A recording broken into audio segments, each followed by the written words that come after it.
Mais do mesmo, nada de novo. Mais um podcast igual a tantos outros, porque fazer diferente é complicado.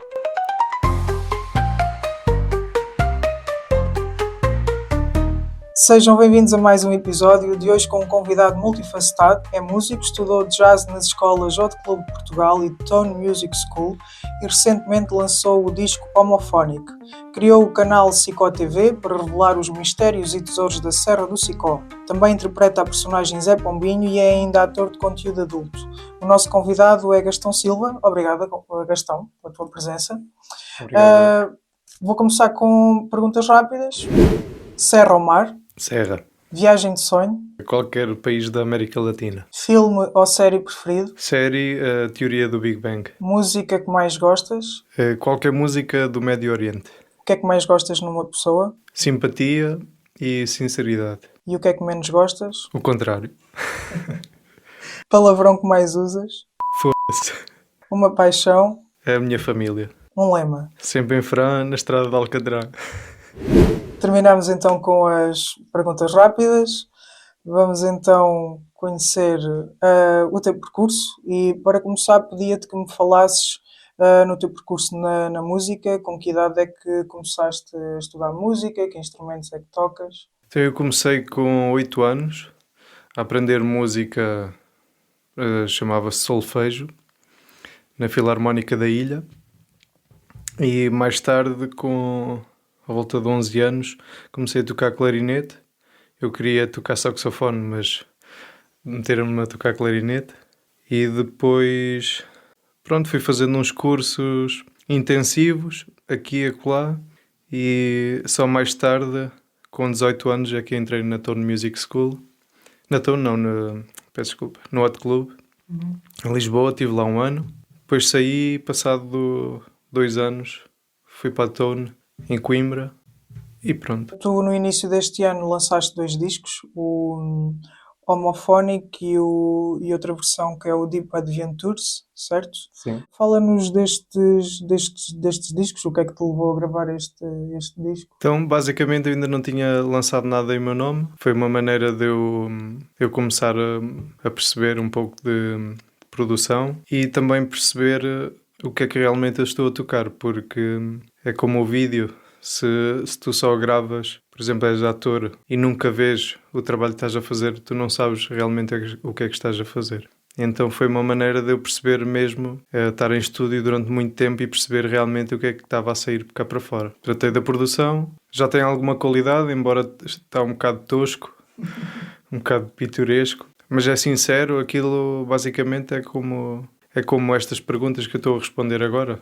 Não é combinado, não tenho aqui um guião, não estou a ler. Estudadas. Exatamente. E ali é exatamente a mesma coisa. Eu só tinha uma ideia base e desenvolvi isso. E em breve vou lançar outro. Vou lançar vários dentro deste contexto e depois vou escolher as melhores músicas, as melhores ideias e mais tarde irei lançar um CD só com essas músicas. Também és músico de rua. O que é que é mais gratificante e também o que é o mais frustrante enquanto músico de rua? É assim, o mais gratificante é mesmo ver as pessoas felizes por me encontrarem na rua. Às vezes vê-se que as pessoas ficam surpresas de me ver ali. Normalmente também toco em sítios que não são assim tão comuns de músicos de rua irem para lá. Pronto, essa parte é boa, de ver as pessoas com um sorriso. Mesmo que elas não deem dinheiro, eu fico contente de vê-las contentes. A parte pior é que quando eu ouço bocas do tipo vai trabalhar, ou até pessoas que não acreditam que eu estou a tocar, acham que é playback, porque eu toco com uma coluna que está a dar uma música base. Sim. E eu toco por cima e elas acham que aquilo é tudo playback.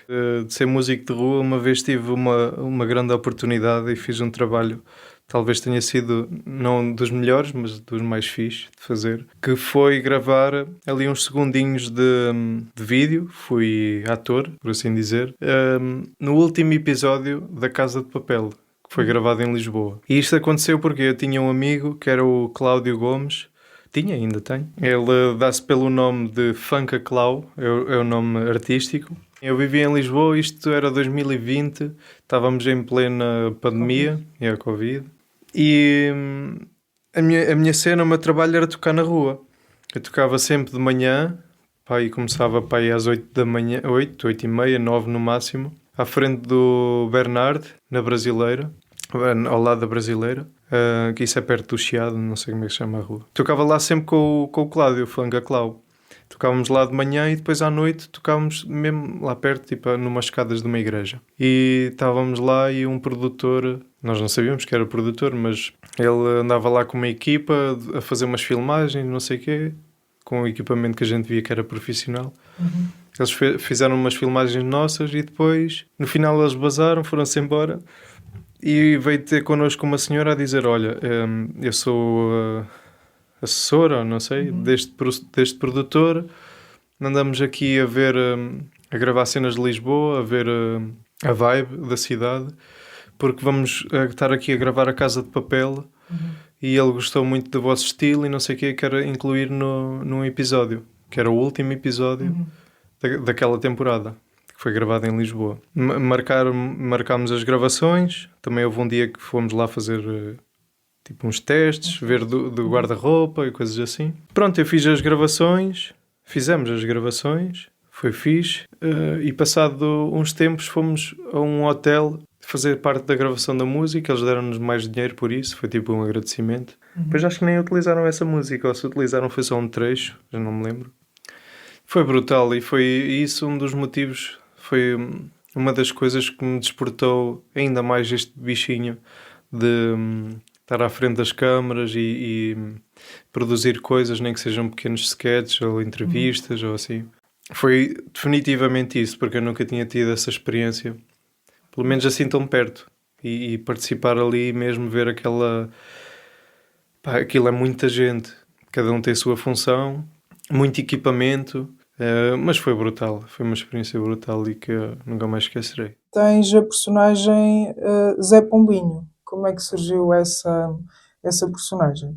Bem, o Zé Pombinho é uma ideia que demorou muito tempo a desenvolver. Começou por eu querer criar um tipo de conteúdo que fosse para a net, que fosse mais abrangente, ou seja, a música, especialmente o tipo de música que eu faço, é para um nicho de pessoas muito reduzido. Eu queria fazer alguma coisa que fosse mais abrangente para um tipo de público mais variado. Mas demorou muito tempo a desenvolver isso porque eu tinha muito medo de estar atrás da câmara. Atrás não, à frente. Mas era algo que eu sabia que me ia ajudar tipo, a trabalhar a minha personalidade e trabalhar os meus medos. E depois com a minha esposa, ela trabalha com fotografia e vídeo e começamos a fazer o projeto. Basicamente... O verdadeiro intuito é fazer conteúdo acessível a todas as pessoas, mas especialmente dedicado às pessoas que, por algum motivo de saúde ou assim, não podem sair de casa ou estão no hospital, acamadas ou assim, e têm uma coisa para se divertir. E o nome tem alguma ligação a Pombal? Por causa de ser Pombinho? Ou não tem nada a ver? Sim, é uma mistura de Zé Povinho. Zé Povinho é uma figura popular que já desapareceu praticamente. Se calhar a malta mais nova já não sabe quem é que é. E é um trocadilho entre o Zé Povinho e Zé Pombinho de Pombal, sim. E nessa sequência que tu estavas a falar do conteúdo digital, surgiu também um projeto recente que é o Comédia à Grande e à Portuguesa, ou não está relacionado? Também está relacionado, de certa maneira, todo o conteúdo que eu tenho feito, além da música. A música não é tanto esse o propósito, mas tudo o que tem imagem serve também para trazer uma coisa diferente às pessoas que estão em casa e que querem ver uma coisa diferente e querem sair um bocado daquelas notícias do dia-a-dia, de notícias negativas. Mas é uma sátira política. Sim e não. Apesar dos vídeos que já saíram, é bastante... ligado à política, a satirizar... Estávamos na altura das eleições. Sim. Sim, foi um pouco por causa disso. Porque eu vou sempre retratar o que está a acontecer no momento. Sim, porque tinhas um dedicado ao Papa. Mas lá está, por exemplo, essa do Papa, se a pessoa for bem a ver com atenção e a interpretação, cada pessoa pode ter a sua interpretação. Porque aquilo está mesmo pensado a ter várias interpretações. Mas no fundo aquilo não é sobre o Papa. Tem muitas piadas e cada piada é sobre um tema diferente. Quem é que pensa no guião? És tu e a tua companheira? Pensamos os dois. Se calhar a ideia principal sou eu que costumo aparecer com ela, mas depois eu discuto a ideia e ela dá-me outras ideias e desenvolvemos os dois. E no Zé Pombinho também acontece isso. Num registro ligeiramente diferente, criaste o canal Psicotv. Como é que surgiu este projeto? Pode-se considerar que a Psicotv é uma forma de preservação cultural ou foi uma forma de tu conheceres uma zona para onde foste viver? É as duas coisas. Também serve para nós nos integrarmos na sociedade, porque não, estamos a viver em Ancião e não éramos de lá. Eu sou de Pombal e a Ruth, minha esposa, ela é da Marinha Grande. Então serviu um pouco para nos integrarmos, conhecermos as pessoas e a terra. Uma forma de preservar a cultura, mas também de trazer algumas ideias diferentes. É um bocado também para puxar pelas pessoas, porque nós reparamos que com aqueles vídeos, principalmente entrevistas e assim, as pessoas ficam realmente muito contentes de ter uma experiência. Claro que aquilo não é uma televisão, nós não temos a produção de uma televisão, mas ficam muito contentes com a experiência de ter uma entrevista e depois de aparecerem. E Tu vives num meio pequeno, onde as pessoas mais idosas têm costumes e mentalidades diferentes da nossa geração. Como é que lidas com o preconceito que possa eventualmente surgir pelo facto de também seres ator porno? é assim, nós nunca escondemos isso a partir do momento em que decidimos fazer, porque eu faço os vídeos com a Ruth, apesar de já termos um vídeo com outra pessoa, mas o resto é tudo só nós dois. Nós, a partir do momento em que decidimos fazer aquilo, decidimos que não íamos esconder, porque a partir do momento em que nós escondêssemos, iam usar isso contra nós, em chantagem e pronto, ia ser pior. Então abrimos logo o jogo desde o início e não acho que as pessoas desse meio onde eu vivo estejam assim tão pé atrás. Por exemplo, eu posso te dizer que, há bocado estávamos a falar, ainda não estava a gravar, que a semana passada tive lá uma chatice lá na terra. E foi com uma pessoa que é praticamente da minha idade e ela mandou assim, mandou umas bocas, não, disse mesmo que nós não trabalhávamos e não sei o quê, porque para algumas pessoas elas não consideram aquilo um trabalho. Mas está ali muito trabalho por trás, de filmagem, nós fazemos uma história, edição. Na parte de representação, sim, porque aquilo é representado, apesar de ser eu e a minha esposa, tem partes em que podemos desfrutar do momento, mas é representado, principalmente na parte da história, enquanto as coisas estão a desenvolver. Pronto, já não sei onde é que eu ia com Estavas isto. a contar a história de ter chateado com alguém, neste caso era da tua idade. Sim, as pessoas não veem isso como um trabalho, não percebem o trabalho que está por trás, mas é uma maneira que nós usamos para nos financiar, para financiar a nossa vida e para continuar a trabalhar, tipo, a praticar cenas de filmagem. É bom para mim, é bom para a Ruth, e a praticar a edição, a representação também. Se bem que nós não fazemos como se fosse um filme normal, mas também não é como um filme para adultos que a gente encontra na net, que aquilo não tem qualidade nenhuma a nível de imagem e de representação. Nós tentamos fazer uma cena com mais qualidade. E a nível profissional, porque estavas a dizer que a tua esposa também trabalha com fotografia e edição de vídeo e tu também fazes outras coisas, para além de seres músico. Profissionalmente, já sentiste que o facto de, neste caso, vou falar no plural, de vocês os dois trabalharem em conteúdo adulto, faz com que algumas portas fechem a nível de vos darem trabalho? Completamente. E já aconteceu a Ruth ter feito certos trabalhos de fotografia para certas empresas e depois tinha parte das fotografias publicadas na página dela e pouco tempo depois da gente começar a fazer esse conteúdo, ligarem-lhe a exigir para ela tirar isso, porque não queriam ter nenhum tipo de associação connosco. Até tivemos uns trabalhos, tínhamos fotografias, tínhamos vídeos e aquilo deu um problema muito grande e até houve ameaças e tudo. Nós tivemos que tirar completamente. Uma área, por exemplo, vou tentar lançar, a nível de política, a nível de, sei lá, camarário, etc., esses trabalhos afastaram-se. É assim, eu não sei dizer, eu nem posso afirmar que tenha sido exatamente por causa disso. Mas nós estávamos em contacto com algumas entidades, principalmente com a Câmara Municipal de Pombal, para fazer o Zé Pombinho. Já tínhamos tido uma reunião, mostraram interesse no nosso trabalho disseram que tinham todo o gosto de nos apoiar e esse apoio nunca aconteceu e nós apresentámos várias propostas para fazer outras coisas, que era para fazer um podcast, inclusive gravámos 2 episódios piloto para mostrar e até publicámos, fizemos a página e tudo e nunca tivemos a resposta deles, apesar de insistirmos muito. E outros projetos que nós apresentámos, projetos culturais que eles simplesmente não deram apoio. Eu não sei se é simplesmente por não verem qualidade nesse trabalho, mas eu acho que se não vissem eles pelo menos davam uma resposta. E depois há um problema, que é que nós fomos viver para Ancião. E isto aqui já estou a entrar numa cena muito política, mas se me permitires dizer... Tranquilo, tenho perguntas sobre isso. Nós fomos viver para Ancião e Ancião neste momento é o PS que lá está. E Pombal é o PSD. O que é que acontece? Para a malta de Pombal, nós somos demasiado do PS. E para a malta de Ancião, nós somos demasiado do PSD, porque eu sou de Pombal. Então depois acaba por haver ali sempre um atrito e nunca não abrem assim muitas portas. E rivalidades. E rivalidades, completamente. Sim, parvas.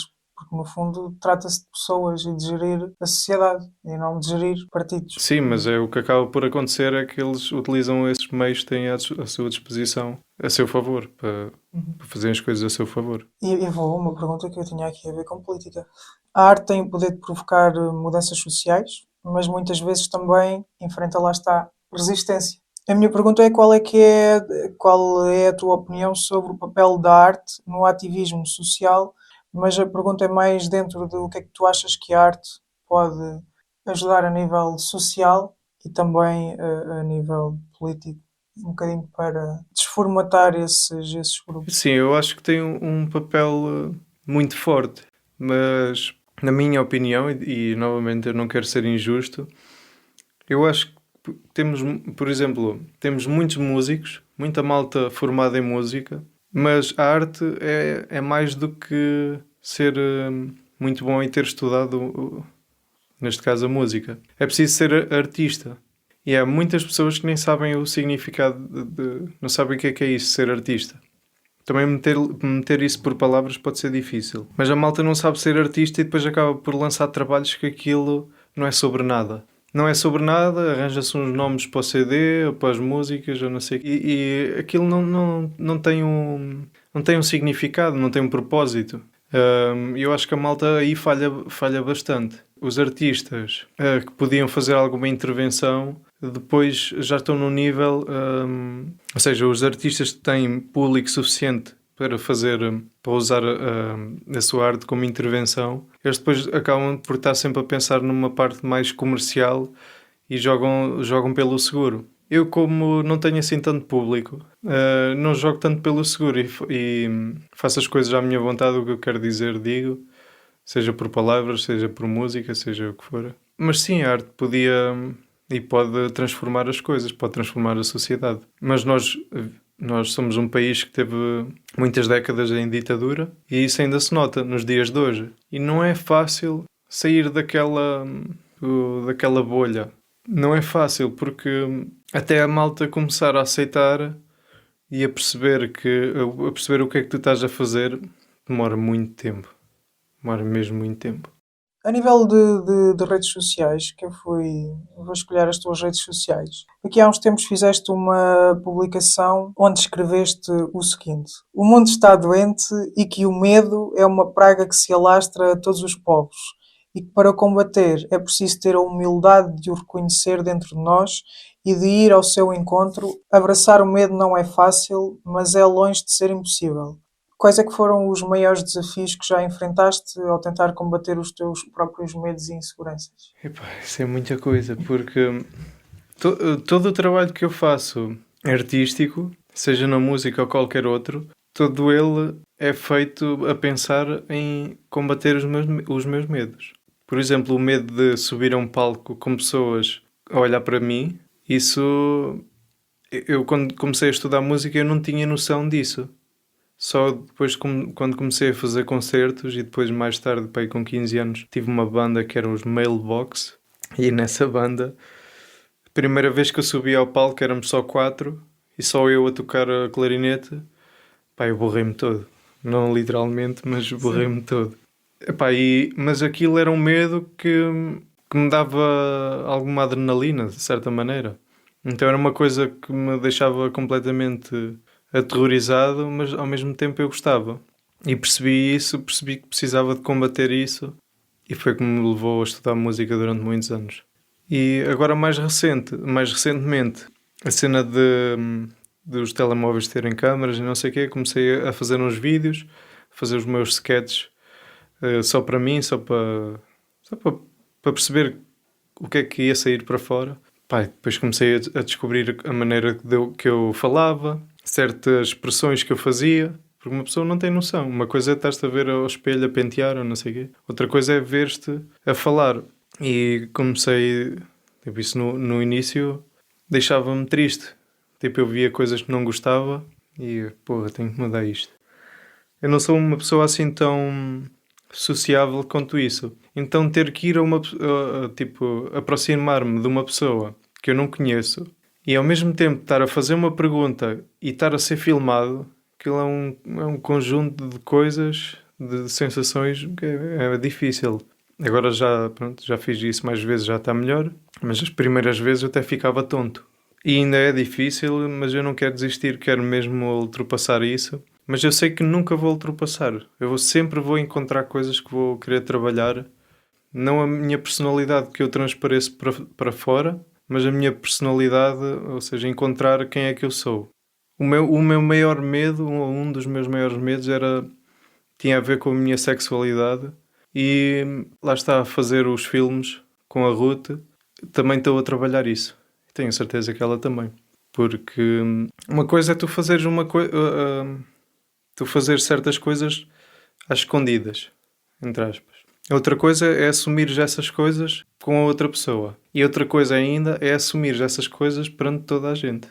E isso tem sido um trabalho interno profundo. Quando tu dizes que o mundo está doente, a que é que te referes exatamente? Emocional, social, espiritual? Eu acho que é um misto de tudo isso. É mesmo essa cena do medo. Porque se no finais dos anos 60, anos 70, anos 80, e mais ou menos aí nessas décadas, eu vejo pelo material que eu encontro na net, livros e tudo mais, eu vejo que as pessoas arriscaram muito e depois veio a fase seguinte, que é o contrário, as pessoas começarem a tornar-se mais conservadoras e do tipo, não, arriscar assim tanto é mau, não vou deixar os meus filhos arriscarem como eu arrisquei. Isso está a tornar o mundo super conservador. E conservador é o quê? É uma pessoa conservadora é uma pessoa que joga pelo seguro, na minha opinião. Ela joga pelo seguro, veste uma coisa mais tradicional porque socialmente vai ser mais aceitável e por aí fora.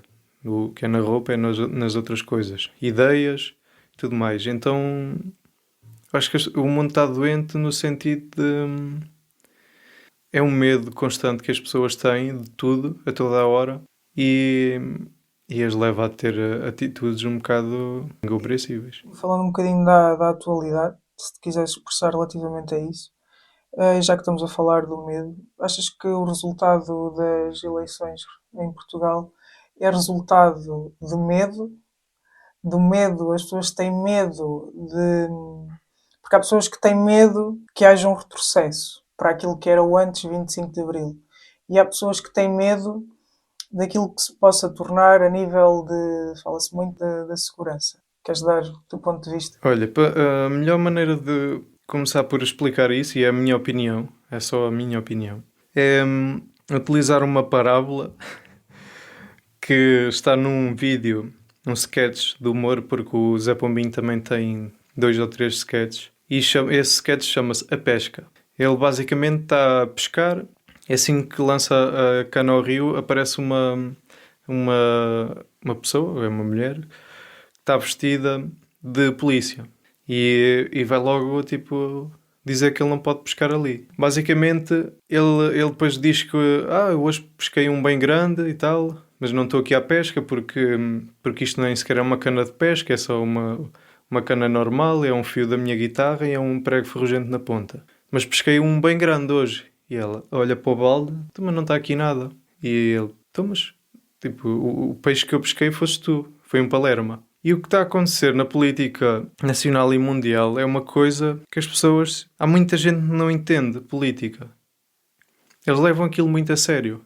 E no fundo aquilo é um teatro. Aquilo é um teatro tal e qual como uma novela ou outra coisa qualquer para conseguir levar as pessoas a terem esta atitude ou aquela. E o que está a acontecer em Portugal é um teatro à nossa maneira. Ou seja, quem se assume como extrema esquerda ou extrema direita, eles exageram muito naquilo, mas aquilo é completamente exagerado. Não quer dizer que se aquelas pessoas estiverem no poder aquilo não lhes suba à cabeça e até vão mesmo fazer certas coisas.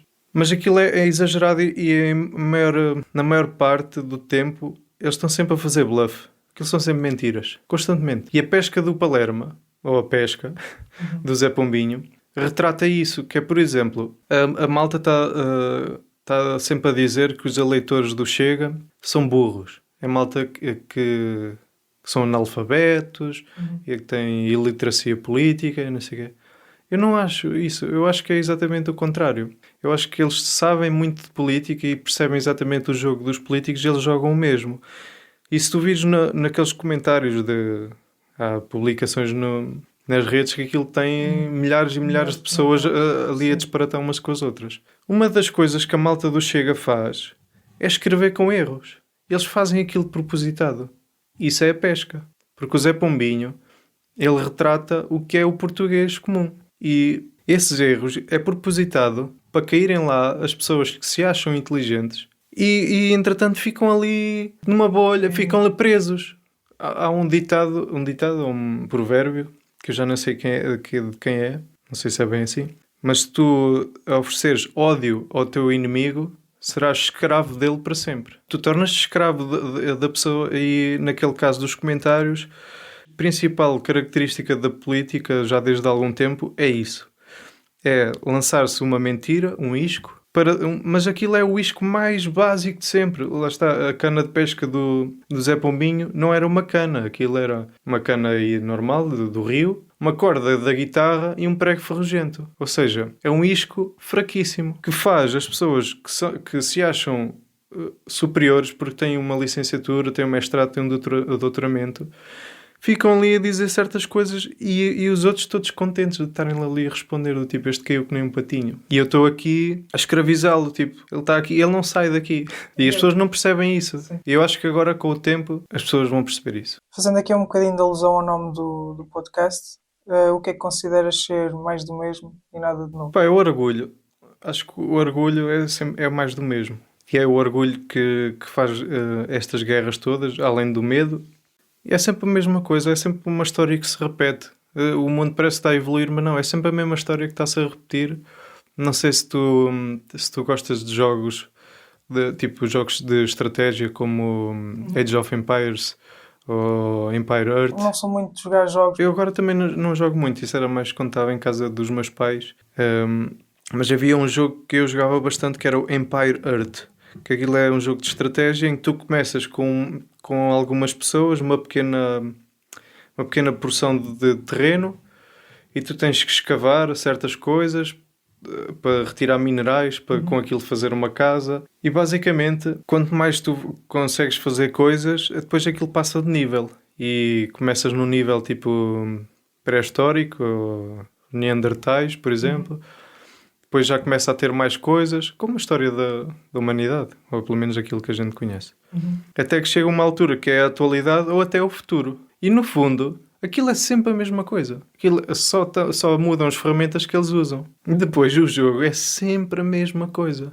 Eu acho que a vida é um bocado assim, é sempre a mesma coisa. É sempre a mesma história, é mais do mesmo. Para terminar, falámos aqui dos teus projetos e das personagens que incorporas, mas quem é Gastão Silva? Olha, eu, para me apresentar, posso tocar num assunto que vai roçar muito perto a discussão da ideologia de género. Que essa é uma discussão que já está mais que batida, mas nos dias de hoje ainda está muito... Ainda é um tema atual. Sim, ainda é um tema atual. Eu nunca me vi... Eu sou um homem, não é? Sem sombra de dúvida. Eu sei disso. Mas eu nunca me vi dentro de certos aspectos que são características dos homens, tanto físicas como de comportamento. e nunca me encaixei em algumas coisas. Apesar de que na sociedade onde eu vivi e onde eu vivo, eu aprendi a fazer coisas que são de homem, pronto. Mas eu não me considero propriamente, eu considero-me um homem, mas não dentro daquele padrão. Então eu tenho muito procurado perceber o que é que eu sou. E uma coisa que eu sei que eu sou é que eu sou a minha mãe e sou o meu pai. Sou um homem e sou uma mulher. E depois tudo o que está para trás. És uma história. Eu sou uma história, completamente. Agora, dizer o que é que eu sou é muito difícil. Eu gosto de experimentar. Agora tenho comprado boa roupa que supostamente é de mulher, vestidos e tudo. E sinto-me mesmo bem a usar isso. E isso não é novidade para mim, porque eu já o fazia em criança ou em adolescente. Principalmente em adolescente eu fazia isso às escondidas. Mas agora sentes mais liberdade para o completamente. fazer. E penso assim, qual é que foi o problema e o que é que me restringiu para eu não ter coragem de o fazer? Porque não há nenhum mal nisto. Qual é que é o problema? É uma coisa... é uma fantasia, é uma brincadeira, por assim dizer. Havia uma entrevista mesmo há poucos dias do Hermano José a entrevistar o Paco Bandeira. E o Hermano acho que perguntou-lhe, não sei se foi bem assim a pergunta, mas que lhe perguntou... fez uma pergunta sobre a liberdade. E o Paco Bandeira respondeu que a liberdade é algo que nós é que temos de... Nós é que temos de a usar. Ninguém nos vai dar a liberdade. Ou seja, a liberdade não é uma coisa adquirida. Se nós não temos a liberdade dentro de nós para fazer aquilo, ninguém nos vai dar essa liberdade. Mas se tiveres essa liberdade dentro de ti, as outras pessoas só têm duas opções. Ou aceitam aquilo, mesmo que demore algum tempo, ou não aceitam e afastam-se. E está tudo bem. Eu acho que não pode haver essa coisa de não, tu tens que aceitar. Não tenho que aceitar, porque nós somos seres humanos e temos sentimentos, cada um tem a sua história, que não é só desta vida. E há pessoas que não conseguem lidar com certos medos e certos sentimentos. E eu não posso obrigar a outra pessoa a aceitar-me como eu sou. Quer dizer, isto é um tema muito complexo. Sim, é complexo no sentido de que a pessoa pode não aceitar a forma como tu falas, como tu vestes ou o que é que tu gostas, mas eu acho que acima de tudo é o respeito. Ela pode não aceitar, desde que haja respeito. Tem que E respeitar isso. o que muitas das vezes acontece é a falta de respeito que possa existir. Não sei se é o que tu achas. Sim, completamente. E essa cena de, eu não aceito, eu afasto-me, eu acho que isso é uma forma de respeito, é uma forma de respeitar. Agora, não quereres afastar e não, eu não te quero aqui porque eu não aceito isto isso não. Mas sim, acima de tudo, eu sou o Gastão, mas eu sou principalmente a minha mãe e o meu pai, não é? E tudo o que está por trás, obviamente. Mas no sentido que eu sou homem, mas eu sou uma mulher também. Mesmo biologicamente. Eu também sou uma mulher. Se eu sou homem, sou uma mulher. Minha mãe sempre foi assinante da revista Ativa. A Ativa é uma revista escrita por mulheres, principalmente, ou totalmente, de mulheres para mulheres. E eu, quando estava na casa de banho, era aquilo que eu lia. Pronto, e não foi só a minha mãe que me educou, também foram aquelas mulheres daquela revista e professoras, amigas. Por isso, eu não posso dizer, eu sou uma junção de várias coisas, não é? Também as pessoas que eu conheci influenciaram muito quem é que eu sou hoje em dia. Eu sou um menino, sou uma criança, sou um bebê que já tem 33 anos. Ok, terminámos, mas queres acrescentar mais alguma coisa? Quero agradecer-te pelo convite. Eu é que agradeço. E quero dar os parabéns pela iniciativa, porque em Portugal a malta não tem muita iniciativa e eu acho que é muito fixe estares a fazer isto com convidados diferentes, com diferentes vivências e desejo-te sorte para o futuro e que continues a trabalhar E andar. e andar, exatamente. Obrigado a eu, sério, muito, muito obrigado.